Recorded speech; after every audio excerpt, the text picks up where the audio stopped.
Alright, Pietenpol build vlog number one, take three. Uh, let's start out with what a Pietenpol is. Pietenpol is a single or a monoplane parasail design, which is the wing is over top of the fuselage. So it was originally designed by Bernard Pietenpol, and the official plans I think were released in 1928. Um, there's two versions of the Pietenpol. There's the Pietenpol Air Camper, and then there's the Pietenpol Sky Scout. The Sky Scout is a single seat version. The, fus- the fuselage is still the same length, I believe. It just doesn't have the second hole in it for the person up front. So I'm going for the Air Camper. Um, why the Air Camper? Well, I wanted to be able to take people up, so two seats. Um, it's a tailwheel. It's open cockpit. It's a low and slow type airplane. From what I've seen, they're pretty sturdy airplanes.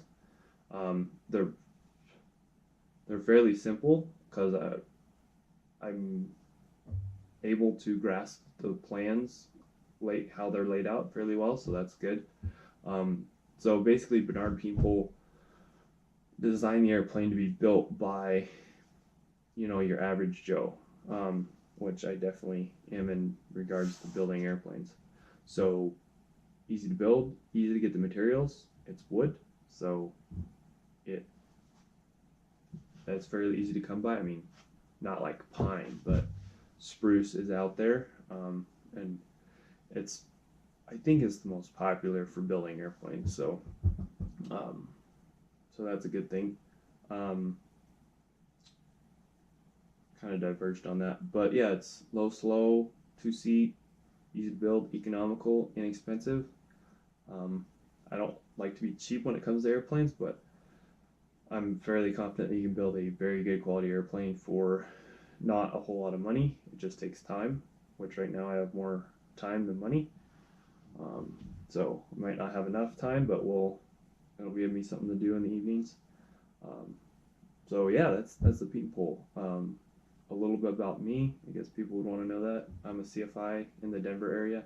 Gonna have my CFII pretty soon, hopefully by the end of June or July. Um, I've been flying for about 4 years now. Um, so yeah, I'm enjoying the CFI life right now. It's pretty laid back because we're just coming out of winter. Um, but yeah, that's about me, Pietenpol. I mean, we'll get into more details as I go along in the build. I mean, I don't want to dump everything out there at once and make a 30-minute long video. So, yep, got the plans last week.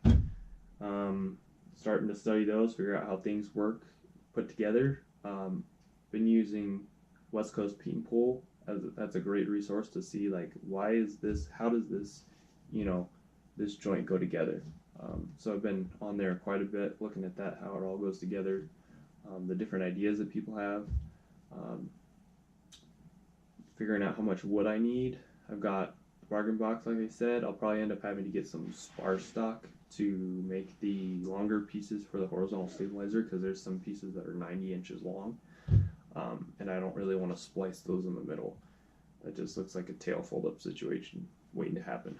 Um, so, yeah, figuring out the wood I need, how I'm gonna mill it. That has been the latest um, thing I've been working on. I think I figured out how to do the leading edge. It's pretty cool. It'll only take, um, if I do it right, it'll only take 2 runs of the router, 4 runs with a dado blade, and then a single cut with a table saw, and I'll have my leading edge piece. Which, when I get into the milling process, that's the leading edge there. Once I get into the milling process, I'll probably be able to show you, and it'll make sense. So I'm making these little cards, so I can laminate them. They're double size, so double size, is that the right word? But I'm making those so I can laminate them and have them down in the shop for reference when I actually start cutting the pieces, that I don't have to, interpolate some of the measurements on on the plans. I'll just have all the measurements I need right there. So yeah, so working on that right now. I'm working on my main beam drawing right now. It's almost done, so I'll get that finished. Got my 22 gauge steel for the horns, so I'll be able to kind of experiment with building the horns. Got some oxyacetylene that I'll probably end up using to weld that together. Yeah, so getting the plans and how much wood and what tools I need organized right now. I got most of the tools. We have a table saw, bandsaw, drill press, all that stuff ready to go, which is really nice. I don't have to spend the money on that because we already have it.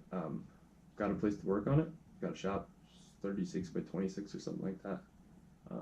So we're gonna work on clearing that off and getting it ready to put out the jigs for the tail, which is probably the next big step that I'll do. Yeah, and then after I get the jig set up, then I'll be able to take the official measurements or the actual measurements off the tail for each piece and refine my spreadsheet of my cut list. Yeah, the other thing I'm working on right now is build log. I'll probably end up doing an Excel spreadsheet since that's pretty pliable as far as how much information I can put in. But I haven't been so far. I probably should, because I probably spent, already I probably spent 16 or 20 hours on it, just looking at the plans and figuring stuff out and writing down numbers and figuring stuff out like that. So, yep, working on that, getting my feet under me as far as everything that needs to happen and which order. Some people say I know the plans call for to build the fuselage first, but I don't really want to jump in that deep yet. I want to kind of start small. That way, if I do mess up on something, it's not a fuselage where I had to buy $500-600 worth of wood, and now I've got to throw it away. So if I start on the tail, I'm into the wood. I can do most of the tail with the wood I have for $37.